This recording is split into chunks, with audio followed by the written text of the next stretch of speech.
Hey folks, Wally DM here, and today we're going to take a look at a puzzle that features a rainbow assortment of books and a matching door that leads to a secret room. Now if you'd like to have the written version of this puzzle along with the image of the bookshelf that you're going to see in this video, I'm going to make those available in PDF form to all of the Patreon members of the channel at the $2 level or higher.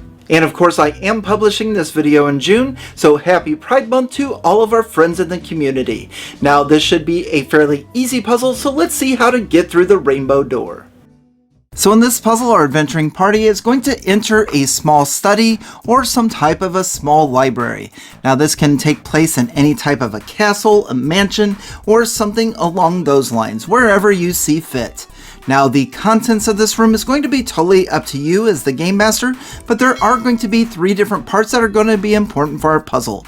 We're going to have a desk, a bookshelf, and a door that has rainbow colors. There's 7 different colored stripes running vertically along the door. Now of course our rainbow door is going to garnish the most attention, so let's take a look at that first. Now this door is embedded into the wall, and again it has 7 colors. We've got red, orange, yellow, green, blue, indigo, and violet, but there doesn't seem to be a door handle or any visible way to open this. Now when the puzzle is solved, this door is going to slide over into the wall, so any type of chime of opening or knock is not going to be able to unlock this because the door is not locked. It just needs to be slid over by the triggering mechanism. And of course if you need to take it a step further, you can always just say that this door is magically sealed by a 78th level magic user.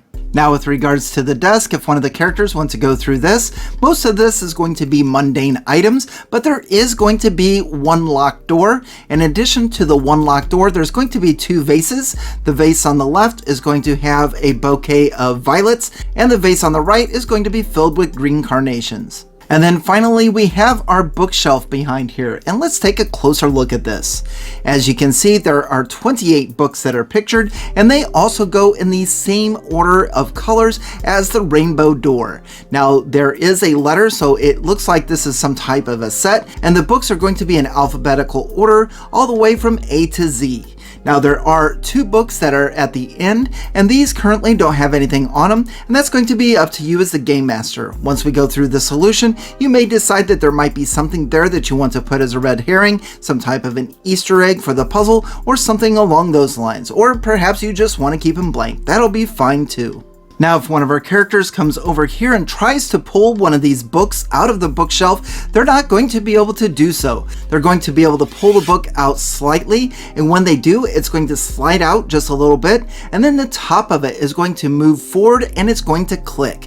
If you've seen those type of movies and TV shows before, they're going to realize that this is going to activate some type of a secret door. And of course we can easily put 2 and 2 together, and we're going to be able to determine that these books are somehow going to open the rainbow door. Now a character can pull 7 of these books, and if the incorrect combination has been pulled, then all of the books are going to reset and the characters can try the puzzle again. So you actually have everything that you need to be able to open the rainbow door. With all the information that's been given, do you know how to solve the puzzle?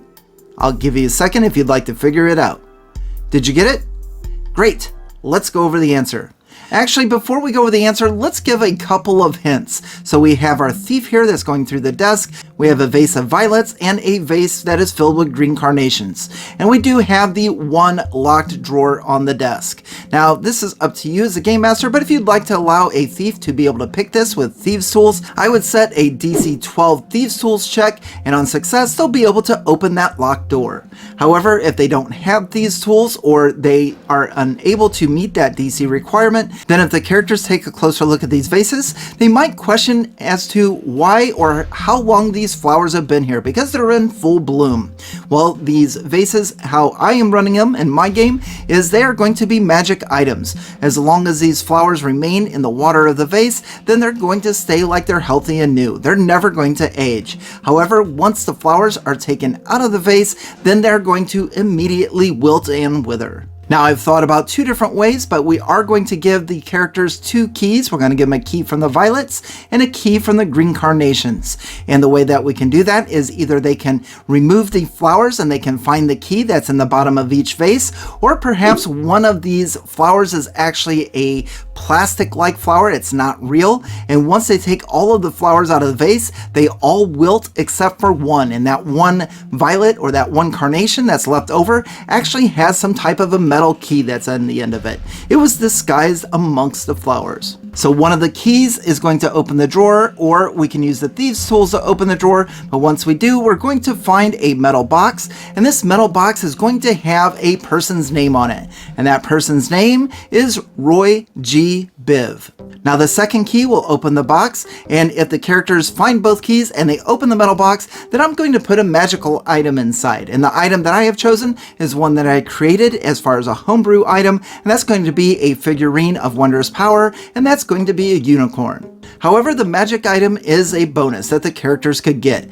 Be sure to let me know in the comment section below, what magic item would you put in this metal box? But if we were to back up just one step, again, the name Roy G. Biv is on the cover of this metal box. And Roy G. Biv is actually an acronym to help remember the colors of the rainbow.